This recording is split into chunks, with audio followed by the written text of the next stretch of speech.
আসসালামু আলাইকুম। Honours math English করে স্বাগতম। চট্টগ্রাম বিশ্ববিদ্যালয় ভর্তি পরীক্ষার গণিত সমাধান।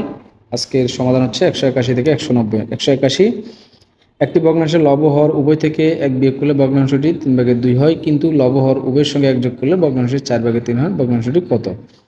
প্রশ্নটা খুবই সহজ। প্রথম বলছে লব হর উভয় থেকে এক বিয়োগ করলে আমরা প্রশ্নগুলা ভগ্নাংশটি কত, আমরা আমরা উত্তরটি অপশান দেখে করব, অর্থাৎ অপশান টেস্ট করে অঙ্কটা করব। তাহলে প্রথমত আসি, আমাকে দেখি এখানে যে দুটো কন্ডিশন দিছে, এই কন্ডিশন দুটার সাথে আমাদের এখানে মিলে কিনা। প্রথমত বলছে যে লব হর উভয় থেকে এক বিয়োগ করলে, তাহলে আমি এখান থেকে এক বিয়োগ করি, এখান থেকে এক বিয়োগ করি, তাহলে আমার কত দাঁড়ায়? উপরে থাকে 4, নিচে থাকে 6, কাটাকাটি করলে 2 দুগুণে 4, 3 দুগুণে 6, তাহলে এটা মিলে। এবার দেখি দ্বিতীয়টার সাথে, কন্ডিশন দ্বিতীয়টার সাথে বলছে লব হর উভয়ের সঙ্গে এক যোগ করব। তো আমার এটা মূলটা ছিল কি, আমার এটা মূল কি ছিল যে নিচে 7 উপরে 5, এখান থেকে আমাকে এক যোগ করতে বলছে। এখানে উভয়ের সাথে এক যোগ করতে বলছে, এক যোগ করলে হয় 6 আর নিচে হয় 8, কাটাকাটি করলে 3 দুগুণে 6, 4 দুগুণে 8, তাহলে আমি দেখতে পাচ্ছি এটার সাথেও মিল আছে, তাহলে আনসার হবে খ।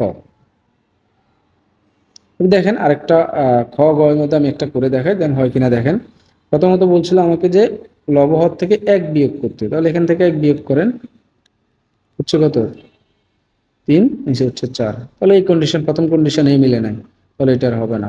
এটা করে দেখতে পারেন, এক বিয়োগ করে দেখতে পারেন, 2, 3 কন্ডিশন এসে।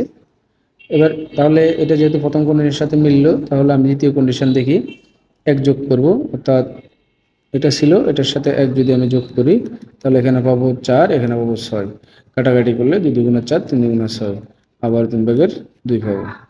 তাহলে এটা হয় না, এটা বলছিল 4/3 হবে, তাহলে আমার আনসার হবে প্রথমটা ক।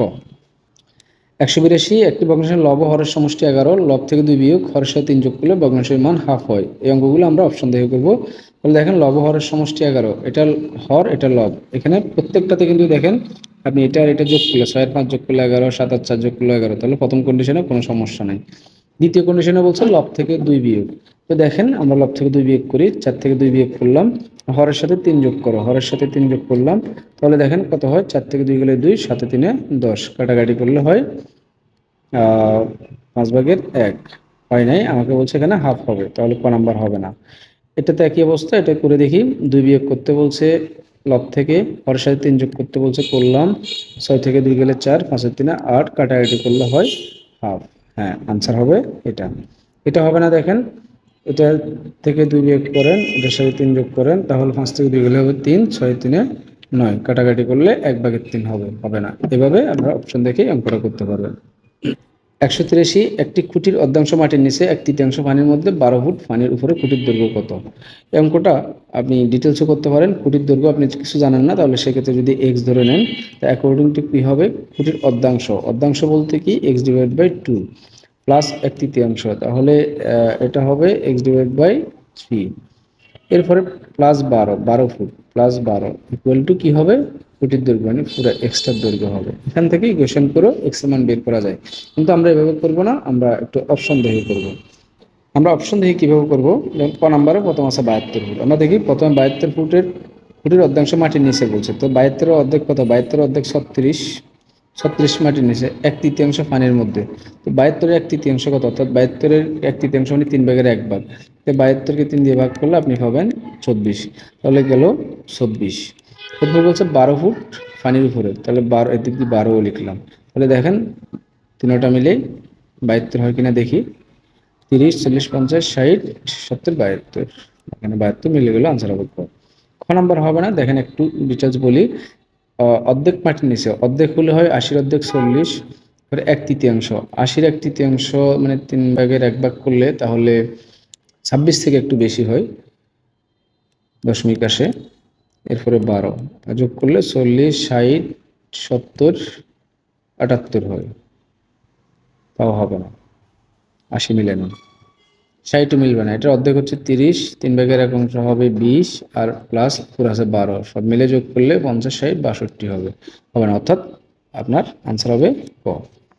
184, 3/1 কাদার ভিতরে, হাফ অংশ পানিতে আছে, বাকি অংশ পানির উপরে 5 ফুট আছে, খুঁটিটির দৈর্ঘ্য কত? এটাও আমরা অপশন টেস্ট করে করব। তাহলে দেখি, প্রথমত খুঁটির দৈর্ঘ্য হচ্ছে, অর্থাৎ অপশন যেগুলো দেওয়া আছে এটা হচ্ছে পুরা খুঁটির দৈর্ঘ্য। আমাকে বলছে 3/1 ভিতরে, তো 20-এর 3/1 করলে 6 দশমিক সামথিং আসবে।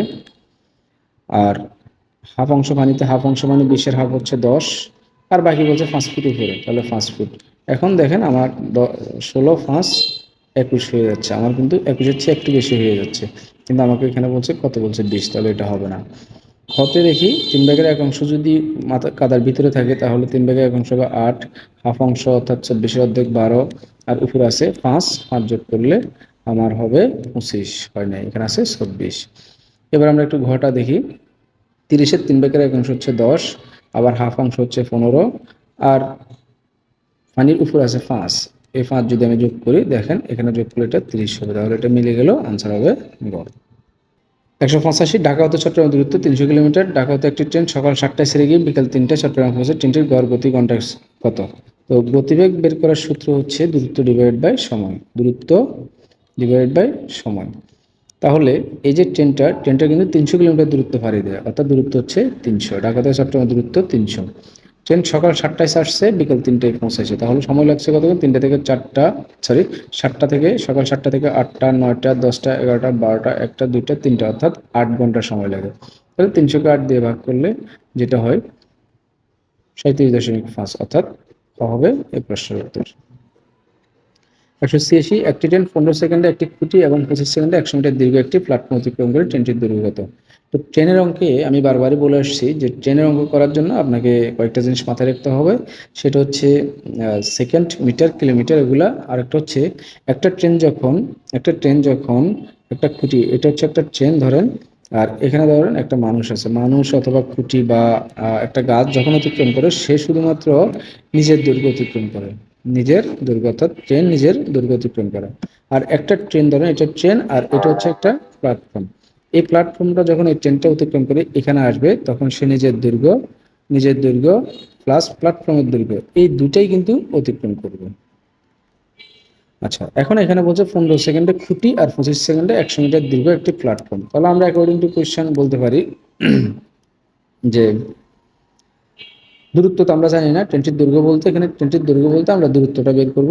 তাহলে দূরত্ব যদি আমি এক্স ধরি, অর্থাৎ ট্রেনের দৈর্ঘ্য যদি এক্স ধরি, তাহলে এক্স ডিভাইড বাই 15, কারণ গতিবেগ বের করলে দূরত্বকে সময় দিয়ে ভাগ করা লাগে, তাহলে 15, আর সমান সমান বলতে পারবো এখানে 25 সেকেন্ডে যেহেতু 100 মিটার দীর্ঘ প্ল্যাটফর্ম অতিক্রম করে ট্রেন নিজের দৈর্ঘ্য, অর্থাৎ নিজের দৈর্ঘ্য এক্স প্লাস প্ল্যাটফর্ম হচ্ছে 100, আর সময় লাগবে 25 সেকেন্ড। এখন এখান থেকে আমরা ক্যালকুলেশন করে এক্স এর মান বের করে নেব। একটু ছোট করে নিই, 5 দিয়ে কাটলে 3 5 15 হবে, 5 5 25 হবে। এখন যদি বজ্রগুণ করি, তাহলে 5x সমান 3x প্লাস 3x 300, পক্ষান্তর করলে 5x মাইনাস 3x সমান হচ্ছে 300, সেক্ষেত্রে হয়ে যায় 2x সমান হচ্ছে 300, তাহলে x সমান হয়ে যাচ্ছে আমি 150, অর্থাৎ ট্রেনটির দৈর্ঘ্য হচ্ছে 150 মিটার।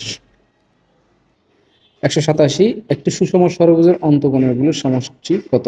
অন্তঃকোণ বের করার অন্তঃকোণের সমষ্টির সূত্র হচ্ছে n-2 ইন্টু 180, এটা সবসময় মনে রাখবেন।